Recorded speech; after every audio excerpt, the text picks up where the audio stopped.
بسم اللہ الرحمن الرحیم وَأَتِمُّ الْحَجَّ وَالْعُمْرَةَ لِلَّهِ صدق اللہ العظیم وبلغنا رسوله النبی الکریم ونحن على ذلك لمن الشاہدین والشاکرین والحمد للہ رب العالمین ان اللہ وملائکته یصلون علی النبی یا ایہا الذین آمنوا صلوا علیہ وسلموا تسلیما۔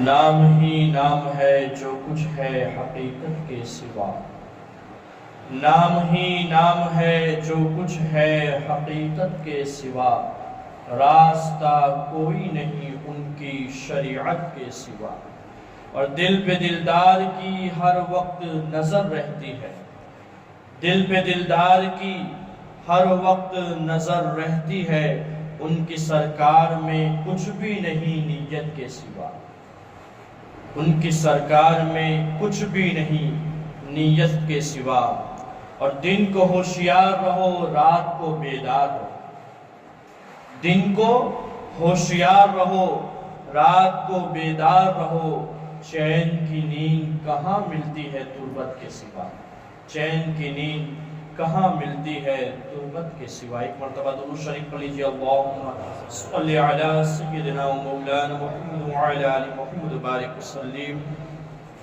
صلاۃ و سلام علیک یا رسول اللہ صلی اللہ علیہ وسلم۔ درود پاک پڑھنا چاہیے جب بھی کہا جائے یا نہ کہا جائے، کیونکہ درود پاک پڑھنے سے ہمارے نبی صلی اللہ تعالی علیہ وسلم سے عشق مضبوط ہوتا ہے، اور حدیث کا مفہوم ہے کہ جو جتنا کثرت سے درود پاک پڑھتا ہے کل میدان محشر میں وہ حضور کے اتنا قریب ہو جائے، یعنی جس نے جتنا درود پڑھا وہ حضور کے اتنا قریب ہے۔ تو ہمیں تو چاہیے کہ جب بھی وقت ملے درود پاک پڑھ لیا کریں، اور یاد رکھیں کہ جب بھی رسول اکرم صلی اللہ علیہ وسلم کا تذکرہ ہو یا نام محمد لیا جائے تو فوراً زبان سے صلی اللہ علیہ وسلم پڑھ لیا کریں، کیونکہ رسول پاک صلی اللہ علیہ وسلم ارشاد فرماتے ہیں کہ جب میرا نام لیا جائے اور کوئی مجھ پر درود نہ پڑھے تو اس سے بڑا بخیل کوئی نہیں۔ اللہ، تو جب بھی حضور کا نام لیا جائے یا حضور کا تذکرہ ہو تو اپنی زبان پر حضور پر درود پڑھنا، اپنی زبان کو درود والی زبان بنا دے، یعنی درود شریف پڑھ لے، ہے نا؟ تو درود شریف پڑھتے رہا کرے۔ اللہ تعالیٰ اس درود کی برکتوں سے ہم سب کو مالا مال فرمائے۔ اللہ تبارک و تعالیٰ نے ہمیں عبادتوں میں 4 عبادتیں فرض قرار دی۔ پہلی عبادت نماز، روزہ، پھر اس کے بعد زکوٰۃ کے تعلق سے ہے، پھر اس کے بعد حج ہے۔ یہ 4 عبادتیں ایسی ہیں کہ جو ہم پر فرض قرار دی گئی ہے، لیکن آپ دیکھیں کہ عبادتوں میں کچھ عبادت ایسی ہے کہ جس کے لیے اللہ تبارک و تعالیٰ نے ہم پر جگہ مقرر نہیں فرمائی، جیسے نماز ہم پر فرض ہے، لیکن ہمارے لیے یہ متعین اور مقرر نہیں ہے کہ آپ کو ایک ہی جگہ پر نماز پڑھنا ہے۔ جہاں بھی وقت ہو، آپ جہاں ہیں وہاں کسی پاک جگہ پر یا کسی قریب کی مسجد میں جا کر نماز پڑھنا، آپ کا فرض ادا ہو جائے گا، ہے نا؟ تو نماز کے لیے بھی جگہ مقرر نہیں ہے، جیسے وقت ہو پڑھ لو، راستے میں ہو، سفر میں ہو، مسجد قریب نہیں ہے تو جہاں ہو وہاں پاکی ہے تو وہیں پاکی وضو کر کے نماز پڑھ لے، تمہاری نماز ادا ہو جائے، ہے کہ نہیں ایسا؟ اسی طرح آپ دیکھیں روزے کے لیے بھی جگہ مقرر نہیں ہے۔ روزہ اگرچہ رمضان ہی میں فرض ہے، رمضان کے 30 دن روزہ فرض، لیکن یہ ضروری نہیں کہ آپ اپنے وطن میں نہ ہو تو روزہ نہ رکھیں، بلکہ جہاں بھی ہو آپ روزہ رکھیں، آپ پر فرض ہے۔ یعنی روزے کے لیے بھی جگہ مقرر نہیں۔ اسی طرح زکوٰۃ عبادت ہے اور یہ مالک نصاب پر فرض ہو جاتی ہے، واجب ہو جاتی ہے۔ اس کے لیے بھی ضروری نہیں کہ آپ کسی ایک جگہ پر ہو تبھی آپ پر زکوٰۃ، اس کے لیے بھی جگہ مقرر نہیں ہے، متعین نہیں ہے۔ آپ کہیں بھی ہو، اگر آپ مالک نصاب ہے، آپ پر زکوٰۃ فرض ہو گئی ہے تو اب آپ اپنی زکوٰۃ ادا کریں۔ لیکن حج ایک ایسی عبادت ہے کہ جس کے لیے جگہ مقرر ہے۔ یہ نہیں کہ کوئی یہ کہے کہ میں اپنے محلے کی مسجد کا چکر لگا لوں اور میرا حج ہو جائے۔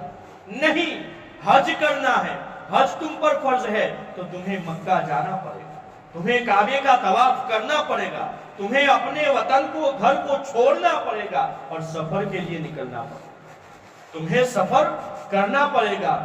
اور آج دیکھیں یہ ایام بھی چل رہے ہیں، بعض لوگ سفر میں ہیں، بعض لوگ سفر کی تیاری کر رہے ہیں حج کے لیے۔ اللہ تعالیٰ ہم سب کو حج کرنے والا بنائے، ہم سب کو حج کی اور عمرہ کی توفیق عطا فرمائے۔ تو دوستو، ایک یہ عبادت ایسی ہے جس کے لیے جگہ مقرر ہے کہ آپ خانہ کعبہ میں آپ کو جانا پڑے گا، مکہ معظمہ جانا پڑے گا، آپ کو حج کے لیے سفر کرنا پڑے گا۔ اور کیسا سفر؟ آپ دیکھیں اس میں بھی اللہ نے فصیلتیں دی کہ جب بندہ اپنے گھر سے نکلتا ہے حج کی نیت سے، حج کے لیے نکلتا ہے تو وہ نکلے گا اپنے گھر سے اور پہنچ گیا اور حج ادا کیا تو اس کو حج کا ثواب ملے گا، ملے گا کہ نہیں؟ حج کا ثواب ملے گا۔ لیکن اگر کوئی بندہ حج کی نیت سے گھر سے نکلا ہے، ابھی سفر میں ہے، پہنچا نہیں ہے اور راستے میں اس کا انتقال ہو گیا، راستے میں اس کا انتقال ہو گیا، تو فضیلت دیکھیں اس عبادت کی کہ اللہ تبارک و تعالیٰ اس بندے کے نامہ اعمال میں اس نے حج کیا ہی نہیں لیکن انتقال ہو گیا تو اس حج کا ثواب لکھ دیتا ہے اور قیامت تک اس کو حج کرنے کا ثواب ادا کیا۔ یعنی وہ قیامت تک جتنے حج وہ کر سکتا ہے تمام دنوں کا حج کا ثواب اس کے نامہ اعمال میں لکھ دیا جاتا ہے۔ یہ عبادت ہے کہ آپ اس سے پتہ چلا کہ حج کی اہمیت کیسی ہے، حج کتنا اہم ہے دوستو۔ ساری عبادتوں میں اس کی اہمیت کو سمجھے آپ، اور وہ بھی یہ نہیں کہ ہر رمضان کی طرح ہر مہینے، ہر سال میں ایک مہینہ آتا ہے اس میں فرض ہے، نماز کی طرح نہیں کہ دن میں 5 وقت دیے ہیں، نماز فرض ہے تو اس طرح حج ہے، ایسا بھی نہیں۔ زکوٰۃ کی طرح بھی نہیں کہ مالک نصاب تم جب بھی ہو گئے زکوٰۃ ادا کرو، نہیں۔ حج کا حکم یہ ہے کہ زندگی میں ایک بار حج فرض ہے، زندگی میں ایک بار، تم نے ایک بار حج کر لیا تم بری الذمہ ہو گئے۔ حج یہ ہے، اس کی اہمیت کو سمجھنے کی ضرورت ہے دوستو۔ کتنی اہم عبادت ہوگی دوستو۔ اور جو حج کے لیے جاتا ہے، روایت میں ہے کہ حاجی جو حج کر کے آتا ہے تو اللہ تعالیٰ اس حاجی کی مغفرت فرما دیتا ہے اور اس کو سارے گناہوں سے پاک کر دیتا ہے۔ کیسا پاک کرتا ہے؟ روایت میں آیا ہے کہ وہ ایسا پاک کر دیا جاتا ہے کہ جیسے وہ ابھی ہی اپنی ماں کے پیٹ سے نکلا ہے، یعنی ابھی ہی پیدا ہوا ہے۔ جب بچہ پیدا ہوتا ہے نا تو اس کے نامہ اعمال میں کوئی گناہ نہیں ہوتا ہے، اس کے اعمال میں کوئی گناہ نہیں ہوتا ہے، لیکن حج کر کے جو آیا ہے اللہ تبارک و تعالیٰ اس حاجی کو گناہوں سے ایسا پاک کر دیتا ہے جیسے وہ ابھی اپنی ماں کے پیٹ سے نکلا ہے، گناہوں سے پاک۔ سوچے آپ کتنی اہم عبادت کہ وہ عبادت کر کے آئے تو اللہ اس کے سارے گناہوں کو بخش دیتا ہے، گناہوں کو معاف فرما دیتا ہے، مغفرت فرما دیتا ہے۔ اور وہ حاجی جن کے لیے دعائیں کرتا ہے اللہ تعالیٰ اس کی دعاؤں کو بھی قبول فرما دیتا ہے۔ حج کی اہمیت سمجھے۔ ایک اور بات سمجھے آپ، حج کی اہمیت اس سے بھی سمجھے۔ ایک شخص ہے جو نماز نہیں پڑھتا، ایک مثال دے رہا ہوں، ایک بندہ ہے، ایک شخص ہے جو نماز نہیں پڑھتا، رمضان میں کبھی روزہ رکھ لیا کبھی نہیں، زکوٰۃ ہے دولت لیکن ادا نہیں کرتا، تو کیا کوئی امام صاحب، کوئی مولانا یا کوئی بھی انسان اس کو یہ کہے گا کہ میرے لیے دعا کر؟ کہے گا نہیں کہے گا، کیوں؟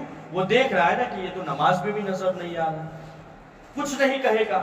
لیکن وہی شخص امام صاحب کے پاس یا تمہارے پاس آئے اور کہے کہ میں حج کے لیے جا رہا ہوں، میرے لیے دعا کرنا، تو یقیناً ہماری زبان سے نکلے گا، اچھا خوشی کی بات ہے کہ تم کعبہ شریف کی زیارت کرو گے، تم حج کے لیے جا رہے ہو، تم عمرہ کے لیے جا رہے ہو، تم رسول پاک کے دیار میں جاؤ گے۔ وہ کہتا ہے کہ میرا بھی سلام پیش کرنا اور میرے لیے دعا کرنا۔ وہ بندہ جو نماز نہیں پڑھ رہا تھا، روزے کبھی کبھار رکھ لیے، لیکن جیسے ہی حج کی بات آئی کہ میں حج کے لیے جا رہا ہوں، تو سارے لوگ کہتے ہیں کہ میرے لیے بھی دعا کریں۔ سوچیں آپ اس عبادت کی اہمیت، کتنی اہمیت ہے اس کی۔ حج، اللہ اکبر، اسی حج کے لیے، حج کے بارے میں اللہ رب العزت قرآن پاک میں ارشاد فرماتا ہے وَأَتِمُّ الْحَجَّ وَالْعُمْرَةَ لِلَّهِ، اور حج اور عمرہ کو مکمل کرو، پورا کرو اللہ کے لیے۔ قرآن کہہ رہا ہے حج کرنے جا رہے ہو، عمرہ کے لیے جا رہے ہو، تو یاد رکھنا اچھی نیت کے ساتھ جانا۔ یہ نہیں کہ دنیا مجھے حاجی کہے، یہ نہیں کہ دنیا مجھے نمازی کہے، یہ نہیں کہ دنیا مجھے اچھا سمجھے، نیک سمجھے۔ یاد رکھنا حج کے لیے جا رہے ہو تو اللہ کی رضا کے لیے جانا۔ آج ہمارا حال کیا ہے؟ ہم حج کے لیے بھی جائے، عمرہ کے لیے بھی جائے، تو جانے سے پہلے تو یہ چرچے ہوتے ہیں کہ وہاں جا کر خریدیں گے کیا۔ ارے نادان، وہاں جائے گا تو یہ سوچ کہ میں اللہ کی بارگاہ میں پیش ہو جاؤں گا، میں اپنے گناہوں سے کو بخشوا دوں گا، میں اپنے لیے دعا کر دوں گا کہ اللہ میری بے حساب مغفرت فرمائے۔ یہ سوچنا اللہ کی رضا کے لیے کہ اللہ مجھ سے راضی ہو جائے۔ ہمیں حج اور عمرہ کے لیے اللہ سب کو توفیق دے۔ جب بھی موقع ملے تو سب سے پہلے اپنی نیت صحیح کریں کہ میں حج کے لیے جا رہا ہوں تو اللہ کی رضا کے لیے جا رہا ہوں، اللہ کو راضی کرنے کے لیے جا رہا ہوں کہ اے اللہ، میں نے سفر تو بہت کیے ہیں، میں سفر میں تو جا چکا ہوں، کئی سفر ہوئے ہیں میرے، میں اپنے اچھے اچھے لباس پہن کر، اچھے رنگ کا کپڑا پہن کر میں سفر تو کرتا رہا ہوں، لیکن اے اللہ، تو نے مجھے عمرہ کی توفیق نصیب فرمائی، حج کی توفیق نصیب فرمائی۔ اب میں نے اپنے اچھے لباس کو اتار دیا، اپنے اچھے رنگ والے کپڑے کو اتار دیا، جو کپڑا، جو لباس تجھے پسند ہے، اس احرام کو میں پہن کر آیا ہوں۔ اے اللہ، مجھ سے تو راضی ہو جا۔ یہ نیت کر، اے اللہ، میں کبھی کبھار محلے کی مسجد میں جاتا تھا، کبھی کبھار میں مسجد کا رخ کرتا تھا، آج میں تیرے پسندیدہ لباس احرام کو پہن کر تیرے خانہ کعبہ کا طواف کر رہا ہوں۔ اے اللہ، تو مجھ سے راضی ہو جا۔ یہ نیت کرے کہ میں مکہ جاؤں، مدینہ جاؤں تو اللہ کی رضا کے لیے جاؤں۔ لیکن افسوس کی بات ہے، وہاں بھی جا کر ہمارے ہوش ٹھکانے پر نہیں ہے۔ آج کل موبائل کا دور ہے اور سیلفی، اللہ اکبر، آج ہماری نسلیں، بلکہ بوڑھے لوگ بھی اور جوان بھی، اللہ ماشاءاللہ، میں سب کی بات نہیں کر رہا، وہاں جا کر فوٹو ایسے کھنچواتے ہیں کہ اللہ اکبر، چہرہ فون کے سامنے رہتا ہے اور پیٹھ کے پیچھے کعبہ رہتا ہے۔ کتنے افسوس کی بات ہے۔ یہ وہ جگہ ہے جہاں فرشتے بھی ادب سے رہا کرتے ہیں اور ہم وہاں بے ادبی کرتے ہیں۔ ارے وہ تو کعبہ معظمہ ہے۔ اگر انسان، روایتوں میں ہے، سن لیجئے، اگر انسان، کوئی بھی انسان اللہ کے کسی بھی گھر میں، کسی بھی مسجد میں دنیا کی فضول باتیں کرتا ہے تو وہ جہنم کی آگ اپنے پیٹ میں پالتا ہے۔ صرف ایک مسجد میں اگر وہ دنیاوی باتیں کرے تو اس کو یہ سزا ہے، تو وہ جو خانہ کعبہ ہے، بتائیے وہ بیت اللہ ہے، وہاں اگر کسی نے بے ادبی کر دی تو اس کا انجام کیا ہوگا؟ ہمیں چاہیے کہ جب بھی موقع ملے تو اس کا ادب کر، ادب سے رہے، فون وغیرہ کو چھوڑ دے، پھر موقع نہیں ملے گا دوستو۔ اگر اللہ نے یہ توفیق دی ہے تو اس کا ادب کرے اور اللہ کی رضا کے لیے طواف کرے اور اللہ کو راضی کرنے کی کوشش کرے۔ لیکن افسوس کی بات، موقع ہر ایک کو نہیں ملتا، اور جن کو ملتا ہے وہ اس کی قدر نہیں کرتے۔ ایک معمولی سمجھیے آپ، ایک عام سی مسجد کا یہ ادب ہے، تو وہ تو خانہ کعبہ ہے دوستو، وہ تو اللہ کا حرم ہے دوستو، وہاں ایسی حرکت صرف ایک فوٹو کھینچانے کی۔ آج کل ویڈیو کال بھی چل رہا ہے، اچھا زیارت کروا دے، لیکن آج اسی میں ارے یہ وہ جگہ ہے جہاں ہر لمحہ تجھے اللہ کی عبادت کرنی ہے، ہر لمحہ اپنے گناہوں سے اللہ کی بارگاہ میں معافی مانگنا ہے، اور تو فضول چیزوں میں لگا ہوا۔ یاد کرو نا ان صحابہ کی زندگی کو، اہل بیت اطہار کی زندگی کو، بزرگوں کی زندگی کو، جو کعبہ معظمہ کے غلاف کو پکڑ کر اپنی آنکھوں سے آنسو جاری کرتے تھے اور اللہ کی بارگاہ میں روتے تھے، گر گراتے تھے اور عرض کرتے تھے کہ اے اللہ مجھے معاف کر دے، میرے گناہوں کو معاف کر دے، اور اگر میرے گناہ معاف نہ کیے جائے تو کل میدان محشر میں مجھے اندھا پیدا کرنا، کیونکہ میں پھر کل میدان محشر میں تیرے سامنے کیا منہ دکھاؤں گا۔ یہ دعائیں کرتے تھے، لیکن آج ہماری قوم کا حال کیا ہے کہ وہاں بھی ایسی حرکت ہوتی۔ اللہ اس سے ہمیں بچائے۔ آپ دیکھیں حج میں بھی بہت سے پیغام ہیں، میں چند باتیں آپ کو بتاؤں۔ جب بھی کوئی حاجی حج کے لیے جاتا ہے اور حج کرتا ہے تو اس میں وہ خانہ کعبہ کا طواف کرتا ہے کہ نہیں؟ آپ جانتے ہیں طواف کیسے کرتا ہے وہ؟ ویسے تو اسلام میں اور حضور کا فرمان بھی ہے، کسی بھی چیز کی شروعات، کسی بھی کام کی شروعات سیدھے ہاتھ سے کی جائے۔ کھانا کھاؤ تو سیدھے ہاتھ سے کھاؤ، مسجد میں انٹری کرو، داخل ہو تو سیدھے پیر سے داخل ہو جاؤ، یعنی سیدھے ہی کو مقدم رکھا گیا ہے، اور یہ سنت رسول بھی ہے۔ یہاں تک حکم ہے کہ مسجد کی جتنی صفوں میں تمہارا پیر پڑے تو پہلا پیر تمہارا سیدھا پڑنا چاہیے، یہ بھی حکم ہے، یعنی سیدھے کو مقدم کر دیا گیا ہے۔ آپ دیکھیں گھڑی کے کانٹے کی طرف، تو گھڑی کا کانٹا بھی سیدھا چلتا ہے، الٹا نہیں چلے گا۔ لیکن آپ دیکھیں کہ خانہ کعبہ کا جب طواف کیا جاتا ہے تو جب ایک حاجی جب طواف کرتا ہے نا تو اس کے خانہ کعبہ جو ہے، کعبہ شریف اس کے کس طرف رہتا ہے؟ الٹی جانب رہتا ہے، الٹے ہاتھ کی جانب رہتا ہے، سیدھے ہاتھ کی جانب نہیں رہتا ہے۔ جو لوگ حج کر کے آئے ہیں یا عمرہ کر کے آئے ہیں، طواف کرتے ہیں، تو ان کو معلوم ہوگا کہ جب وہ طواف کریں گے تو ان کے اس ہاتھ پر خانہ کعبہ ہے کہ نہیں؟ وجہ کیا ہے؟ سارے کام سیدھے ہاتھ سے، سارے کام سیدھی جانب۔ جب انٹری کرو اچھے کام کے لیے مسجد میں داخل ہو جاؤ تو سیدھا پیر، لیکن جب خانہ کعبہ کے طواف کی باری آئی تو خانہ کعبہ تو الٹی جانب نظر آ رہا ہے، الٹے ہاتھ کی جانب نظر آ رہا ہے۔ تو یہاں ایک پوائنٹ کی میں بات آپ کو بتاؤں، غور سے سنیں اور اس کی نیت بھی کر لیجئے گا جب آپ طواف کریں، کہ آپ دیکھیں کہ انسان کا دل کس طرف ہوتا ہے؟ لیفٹ سائڈ ہوتا ہے نا، لیفٹ سائڈ ہے، الٹی جانب دل ہوتا ہے۔ تو اللہ نے یہ نظام بنایا کہ جب بندہ طواف کرے گا تو اس کا دل خانہ کعبہ کی جانب ہوگا، اس کا ہارٹ قبلہ کی طرف ہوگا۔ تم نماز پڑھتے تھے تو تمہارا چہرہ قبلہ کی طرف تھا نا، اب طواف میں تمہارا دل قبلہ کی طرف ہوگا۔ کیوں؟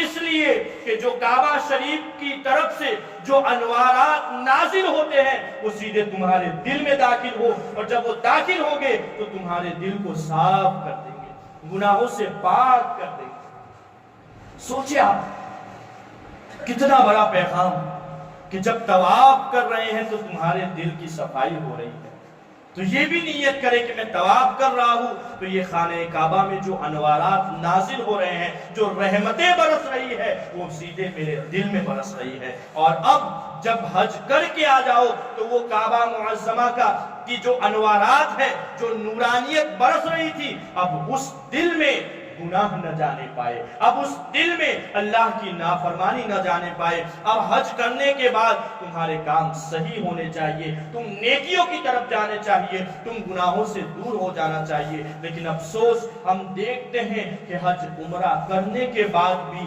ہم نافرمانیوں کی طرف جاتے نظر آتے ہیں۔ کیوں؟ ہم نے حج کو سمجھا ہی نہیں۔ ہم بس سمجھتے ہیں حج کر لیا، حاجی نام ہو گیا۔ آپ جانتے ہیں حاجی پہلے کس کو کہتے تھے؟ آج کی بات میں نہیں کر رہا ہوں اور میں کسی پر بھی وہ بھی نہیں کر رہا ہوں، لیکن سوچے آج کا حاجی اور پہلے کا حاجی کیا تھا؟ 10 15 20 25 سال پہلے حاجی کے بارے میں کیا خیال رکھا جاتا تھا آپ جانتے ہیں؟ جب بھی کسی چیز کا فیصلہ کیا جائے، کسی چیز کا مشورہ کیا جائے، جب بھی محلے میں شادی بیاہ ہو تو سب سے پہلے آگے اسی کو رکھا جاتا تھا جو حج کر کے آتا تھا، حاجی کو رکھا جاتا تھا۔ اور حاجی جب لفظ بولا جاتا تھا تو لوگ ادب سے ان کا نام لیا، ان کے سامنے گالی گلوچ نہیں کیا کرتے تھے، ان کے سامنے بری باتیں نہیں کیا کرتے تھے، فیصلہ ان حاجی سے کرایا کرتے تھے۔ کیا آج یہ حالات ہیں؟ کیا آج یہ حالات نظر آ رہے ہیں؟ کیوں؟ کیونکہ پہلے یہ سوچ، بلکہ سوچ نہیں، یہ حقیقت تھی کہ جو بھی حج کر کے آتا تھا تو اپنے دلوں کو گناہوں سے پاک کرتا تھا اور اپنی آنے والی زندگی کو نیکیوں میں گزارتا تھا، اپنی زبان پر ہمیشہ سچ بولتا تھا اور جھوٹ سے بچتا نظر آتا تھا، فیصلہ حق کرتا نظر آتا تھا، شریعت کی پابندی کرتا نظر آتا تھا۔ لیکن افسوس آج حج بھی کر کے آتے ہیں، عمرہ بھی کر کے آتے ہیں، پھر بھی گناہوں سے دور نظر نہیں آتے۔ وہ خانہ کعبہ جس کا 7 چکر لگایا ہے، آج لوگ وہ چکر لگانے کے بعد بھی 5 وقت کی نماز میں حاضری بھی نہیں دیتے۔ یہی وجہ ہے دوستو کہ آج کے حاجی اور پہلے کے حاجی میں یہی اللہ تعالی ہمیں وہ حاجی بنائے جو پہلے حاجی تھے کہ ان کا نام لیا جاتا تھا تو زبان ادب رکھتی تھی، ہے کہ نہیں؟ ہم نے سنا ہوگا دادا پر داداؤں کے بارے میں۔ تو یہ ہے دوستو، تو یہ سمجھ میں آ گیا کہ دل ہمارا خانہ کعبہ کی طرف ہوتا ہے تاکہ ہمارے دل میں خانہ کعبہ کا نور پہنچ جائے، اس کی رحمت برس جائے اور ہمارا دل صاف ہو جائے۔ اب آپ دیکھیں خانہ کعبہ کا طواف جو کیا جاتا ہے اس میں آپ کا ایک طواف کب مکمل کہا جاتا ہے؟ جب آپ 7 چکر لگائیں، ہے کہ نہیں؟ عمرہ اور حج کرنے والے جانتے ہیں کہ جب 7 چکر مکمل ہوتے ہیں تب کہا جاتا ہے کہ اس نے طواف کیا ہے کہ نہیں؟ سوال یہ ہوگا کہ 7ویں چکر کیوں؟ سوال پیدا ہوگا، کبھی آپ نے غور کیا کہ 7ویں چکر کیوں؟ سنیں، کسی اہل علم نے جواب دیا کہ 7 چکر اس لیے ہے کیونکہ ہفتے میں 7 دن ہوتے ہیں، جب 7 دن مکمل ہوتے ہیں تو دوسرا ہفتہ شروع ہو جاتا ہے کہ نہیں؟ 7 دن کے بعد دوسرا ہفتہ، تو دنوں میں 7 دن ہوتے ہیں۔ تو یہ 7 چکر لگانا یہ پیغام ہے کہ اے بندے یاد رکھنا، تو نے خانہ کعبہ کے 7 چکر لگائے ہیں نا، اسی طرح 7 دن پورا ہفتہ اللہ کی بارگاہ میں مسجد میں جاتے رہنا اور نماز پڑھتے رہنا۔ 7 دن تیرا قدم مسجدوں کی طرف جائے، جب بھی مسجدوں کی طرف سے اذان آئے، 7 دن کو اللہ کی عبادت سے دور نہ ہونا۔ گویا یہ پیغام تھا، اس لیے اللہ نے 7 چکر کا حکم دیا کہ 7 چکر لگاؤ۔ کیوں؟ کیونکہ تمہیں ہفتے کے 7 دن دیے گئے ہیں، ان 7 دن میں تمہاری 5 وقت کی نماز مسجد میں ادا۔ کیوں؟ کیونکہ 7 چکر تم نے اس گھر میں لگائے ہیں جو ساری مسجدوں میں سب سے بڑی مسجد، جو اللہ کے گھروں میں سب سے بڑا گھر خانہ کعبہ ہے، بیت اللہ ہے، جب تمہیں یہ یاد رہے گا تو تمہاری 7 دن کی زندگی میں جو 7 دن گزر رہے ہیں ان میں ایک بھی وقت جو نماز کا ہوگا وہ قضا نہیں ہوگا، تم نماز ادا کرتے نظر آئے۔ سوچے آپ، حج کے لیے تو ہم اگر غور کریں تو ہر رکن پر ہمارے لیے پیغام ہے۔ اگر ہم غور کریں اور جب یہ غور کر کے ہم حج کی روح کو پا لیں گے نا تو حاجی بننے کے بعد، عمرہ کرنے کے بعد ہماری زندگی گناہوں میں نہیں بلکہ نیکیوں میں گزرے گی۔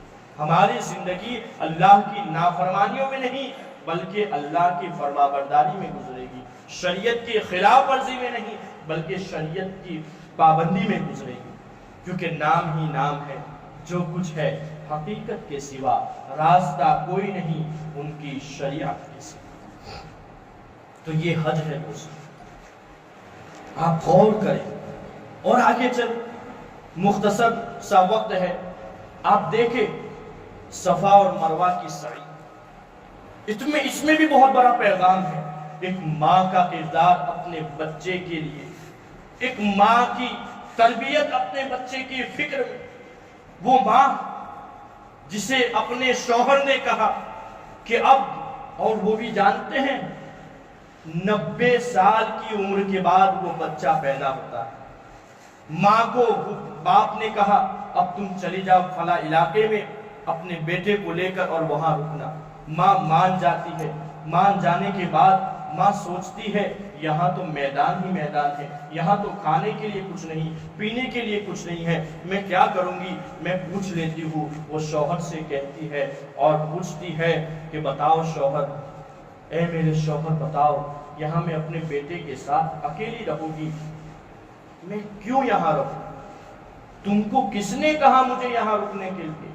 حضرت ابراہیم خلیل اللہ کہتے ہیں حضرت ہاجرہ سے کہ میری بیوی، اے میری اہلیہ، اے ہاجرہ سنو، میں اپنے لیے نہیں بلکہ اپنے رب کے حکم پر تمہیں یہاں رکا رہا۔ بیوی بھی کتنی فرما بردار، وہ حضرت ہاجرہ کہتی ہے اچھا رب کا حکم ہے تب تو میں یہاں رکنے کے لیے تیار ہوں۔ یہاں کیا پیغام ملا؟ یہاں یہی پیغام ملا، اپنی نسلوں کو، اپنی بیٹیوں کو، اپنے بیٹوں کو، اپنے گھر والوں کو یہ تربیت دو کہ حکم جب اللہ کا ہو تو ساری چیزیں چھوڑ دو اور اللہ کے حکم پر سر جھکا دو، شریعت پر عمل کرو۔ یہ حکم ہمیں ملا۔ دیکھ لیجئے حضرت ابراہیم علیہ السلام اپنے بیٹے کو سے دور رہنے کے لیے تیار۔ اچھا یہاں ماں کی طرف دیکھیں، اب بچہ جو پیاس کی شدت میں ہے، ماں دوڑ رہی ہے، کبھی یہاں سے وہاں دوڑ رہی ہے۔ اللہ نے یہ ادا دیکھی کہ ایک ماں اپنے بیٹے کی فکر میں دوڑ رہی ہے کہ میں اسے پانی پلا دوں۔ اللہ اکبر، اللہ کو یہ ادا اتنی پسند آ گئی کہ قیامت تک حج کرنے والے، عمرہ کرنے والوں کے لیے ضروری قرار دیا گیا کہ وہ صفا اور مروہ کی سعی کریں۔ کیوں؟ ایک ماں کی بیٹے کے لیے فکر۔ آج ہم غور کریں کہ ہم اپنے بچوں کے لیے کیسے فکر کریں۔ آج فتنے ہمارے گھر کے اندر داخل ہو گئے، آج ہماری بیٹیاں ارتداد کا شکار ہو رہی ہے، غیروں کے گھر کے آنگن میں چلی گئی ہے۔ کیوں؟ کیونکہ ہم نے انہیں تربیت نہیں دی۔ تربیت کی فکر کریں، انہیں ایمان کی دولت سے مالا مال کریں۔ دنیا کی دولت دے رہے ہو نا، اپنے بچوں کو ایمان کی بھی دولت دو، کیونکہ دنیا کی دولت اسے دنیا میں کامیابی دے گی، لیکن اگر ایمان کی دولت دی ہے تو وہ اسے آخرت میں بھی کامیابی دے گی۔ اللہ تعالی ہم سب کو اپنی نسلوں کی صحیح تربیت کرنے والا بنا